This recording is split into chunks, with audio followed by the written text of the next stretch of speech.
Hey everybody, welcome to another Dino Reacts. Today what we have for you is a video from CNN about the fiasco that happened in Congress between Marjorie Taylor Greene and a Democratic congresswoman. I can't remember her name at the moment.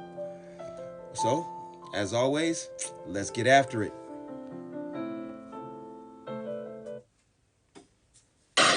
You know we're here about I don't think you know what you're here for. Well, you the one talking about. I think your fake eyelashes are messing up. No, the ain't nothing. Hold on. Listen.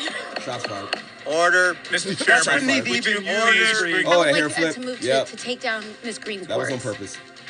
She doesn't That is like her. absolutely unacceptable. How dare you attack meeting will the suspend, physical meeting appearance will of another suspend. person? Are your Move feelings her hurt? words down. Aw. Oh, girl, baby girl. Oh. AOC, strike her words down. She knew exactly why she wanted her words struck down, because she struck her words down, she has to be removed from the committee. Come on. You have to see into how Democrats use their power. And that was a little bit of AOC right there. She was trying to get Marjorie Taylor Greene to be sent out of Congress. That's what the stricken words down meant. Catch up, people. Don't forget, we're smarter this year. Black folks, wake up.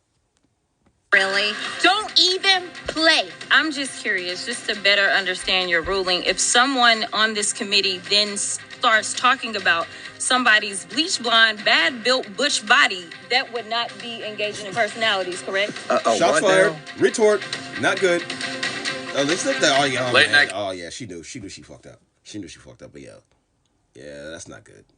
I do not condone that type of language being used in the United States Congress. These are hallowed buildings where lots of great men and women have came through there to do great and important things for this country, and that is not needed. So Marjorie Taylor Greene, you were wrong. I know you were definitely picking on her. I can definitely tell by that energy. You were picking on her. And the other girl, that was a retort back. I don't agree with either one. Let's just get that out the way. Let's continue. Committee meeting in Congress went off the rails this week after Congresswoman Marjorie Taylor Greene, Republican of Georgia, insulted the appearance of my next guest, Congresswoman Jasmine Crockett, Democrat of Texas. Thanks so much for being here. Appreciate it. So you have since called her racist, Congresswoman Greene. I want to understand your perspective of this. Do you think her going after your eyelashes, that in itself is racist? I think her specifically doing it to me, yes, that was the intent. As has been stated, women wear makeup, we wear lashes, we wear all types of things to beautify ourselves. Yes. But MAGA has historically been on social. Full stop. Stop right there. No. Do not say a generalized statement that I was definitely agreeing with you with and then immediately say MAGA. Oh, listen to this. She's about to go off the rails. I shall listen. Media doing the things where they're saying, oh, she's black with lashes and nails and hair, and so she's ghetto. And so to me, this was her. MAGA does not say that. MAGA does not say that at all. MAGA supports everybody else and supports their ability to think for themselves and put America first. They do not attack any type of Democrat, and definitely MAGA does not say she's black and ghetto with nails. MAGA, their support are from black people with wigs and lashes. That's who's supporting Trump. That's why his numbers are going up. I hope you look around your own constituents or talk to the ones you disagree with to understand how that is moving. But no, that is 100% false. That is not a MAGA thing. We are here for everybody. And obviously. Her buying into that rhetoric and trying to amplify this for the MAGA crowd. And so, yeah, I absolutely think that she only did it to be racist towards me. Because Wrong it was answer. towards you, or because it was eyelashes? So in that sense, it's kind of like... It was bad form, but it wasn't racist. She was attacking you, but there was no race in it. That was her going at you because she don't like you. But none of that was racism. In your view, buying into a racist trope. It is buying into a racist trope, but the reality is that women of all colors wear lashes. Right, no, I know. That's why I was asking. Yeah. Is there anything you think should happen here? Do you think that Congresswoman Greene should face any sort of punishment? I mean, she didn't face any at the time, so I don't anticipate that she'll face any in general. I mean, I think that this speaker should be inclined to try to rein her in after trying to kick him out of his position. But they just let Marjorie do whatever she wants to do. And I think this was the first time that someone actually said, no, you won't just treat me whatever way you want to and get away with it. That is not true, man. Just to explain to our viewers, she said what she said, which is a personal attack on your appearance. And then the Republicans refused to take her words away. Yeah. Because they said it wasn't a personal attack. And then you said something about, you didn't mention her name, but you obviously were talking about Congresswoman Green, bleach blonde, bad built, butch body. Very good. So it's tough to say. Okay, for the record, they didn't say what Marjorie said, but they definitely said what she just said. And they said it in the way to basically bully Marjorie Taylor Greene. That's all it is. They're basically just trying to sneak diss Marjorie Taylor Greene on the news. And they're going to be laughing about it. And they're giggling in their chat rooms like, we said it out loud, and now it's on.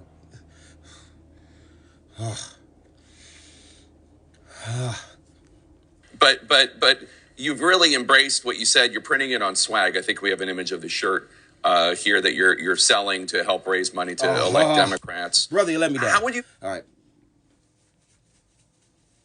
Really? You want to come over here talking about how she needs to be disciplined, or somebody exists to give her pushback for what she said in Congress, which was wrong.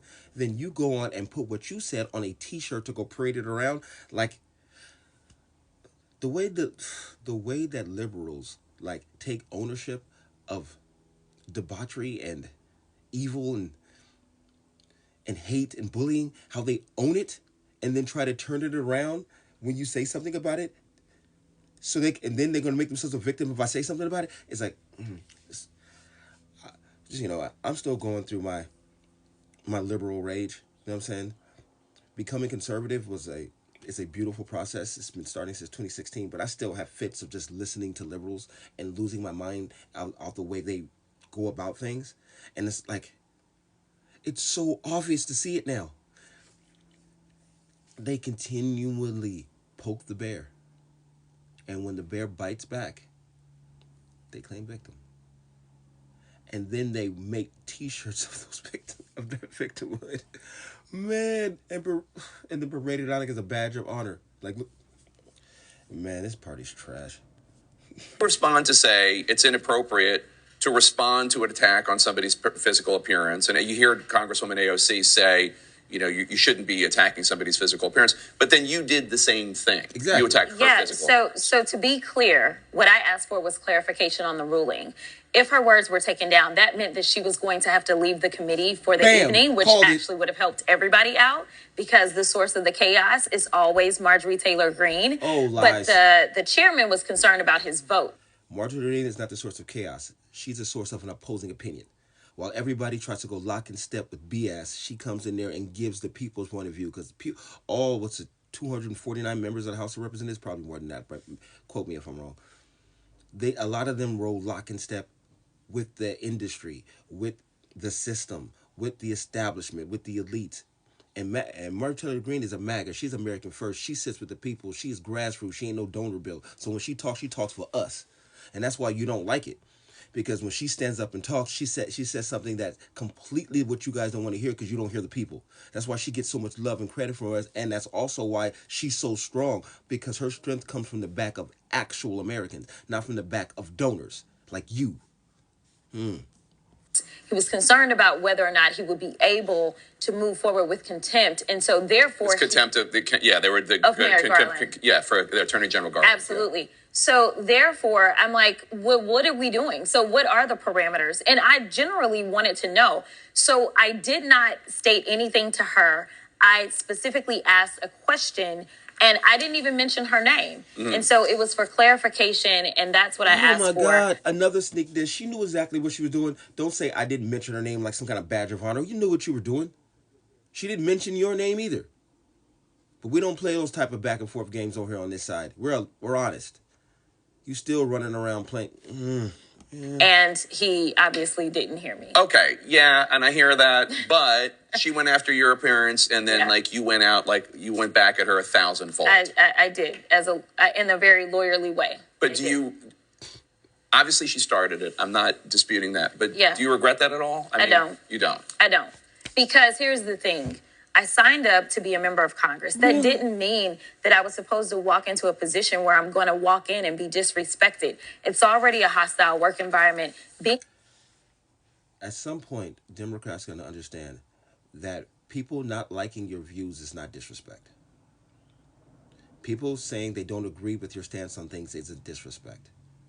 And yes, Congress is a hostile working environment because you're in an environment full of people that have opposing opinions.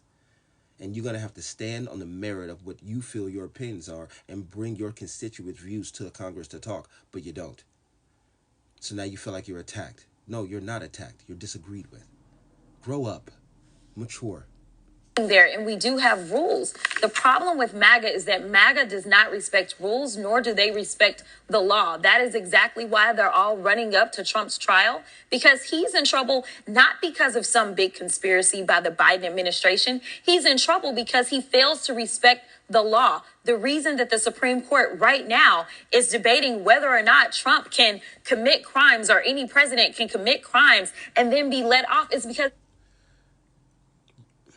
Nobody commits crimes and getting let off. Maybe in some cases that is the case. America's not a perfect country, but he's accused. That's it.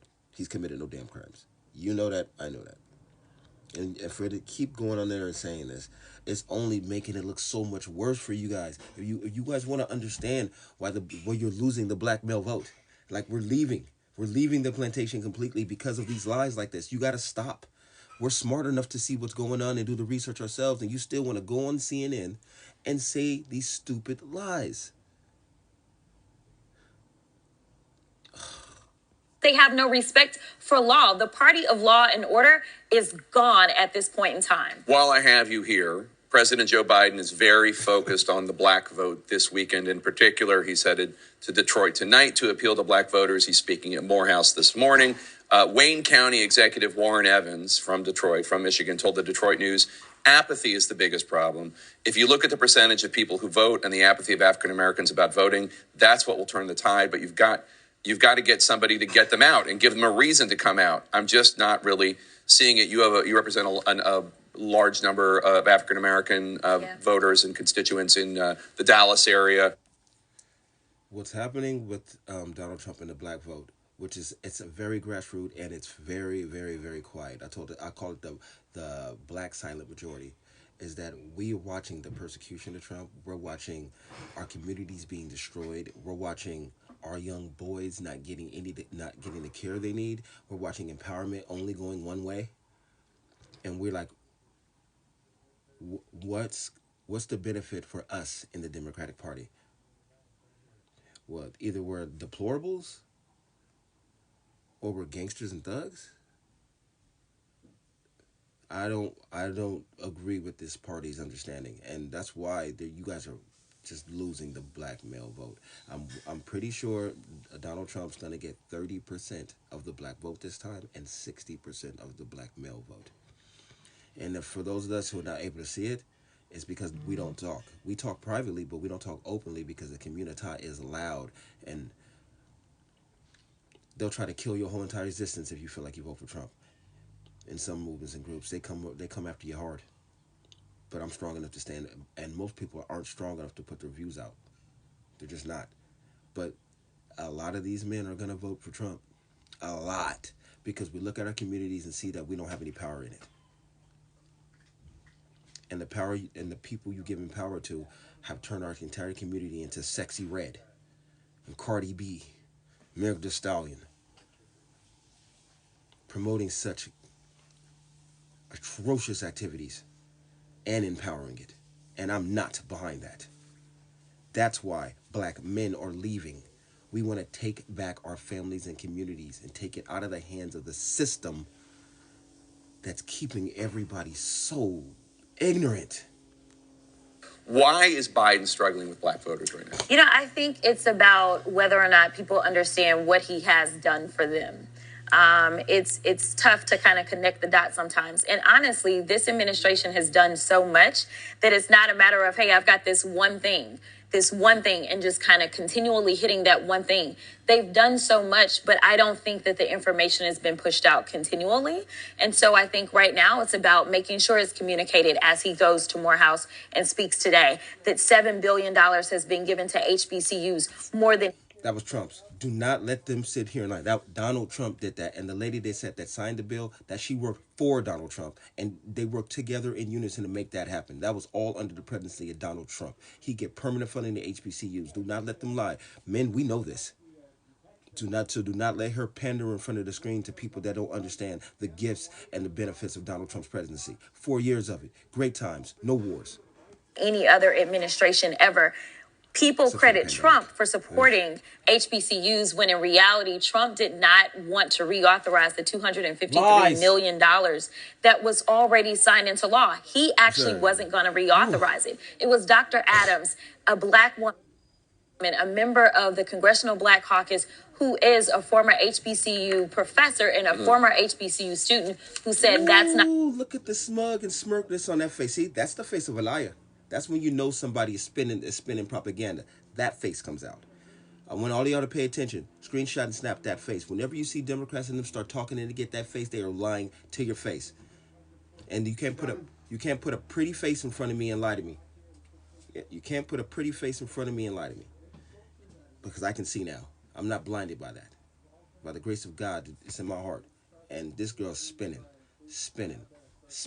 lies. Not going to be good enough. So what did Trump do? He took a picture with all the HBCU presidents and made it seem as if he did something novel and great. And it wasn't. Lies. He actually was going to cut them this, off. Folks. And so I think that black folk need to know that this administration has actually invested in them. When you start looking at student debt relief, it has disproportionately positively impacted black folk. We're talking about over $137 billion for over 4 million people. That means that there is at least 4 million people that now can hopefully start to get at that wealth gap and maybe buy a home because their debt to income ratio won't be so bad. They need to get you out on the trail is what I think. I will be heading to Detroit as soon as I can. All right, Congresswoman Crockett, thanks so much for being...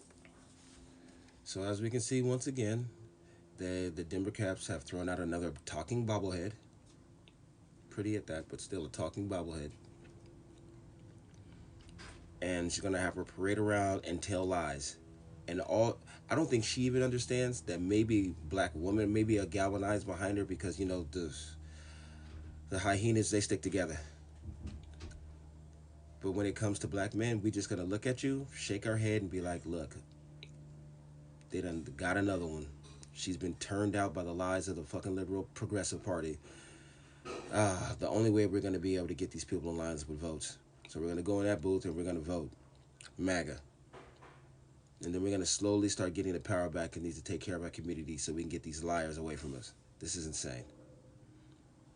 In conclusion, I do not agree with Marjorie Taylor Greene or her approach to those conversations. They both need to apologize to themselves, just as civil people.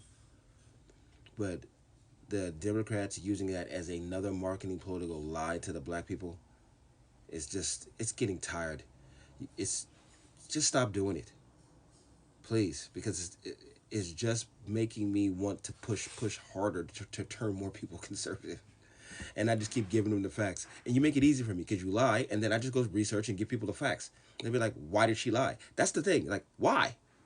Why do you lie when I can so obviously research it myself right after you say it?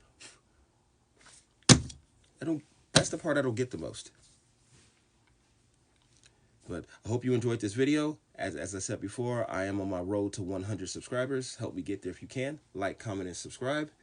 And also, chef's kiss.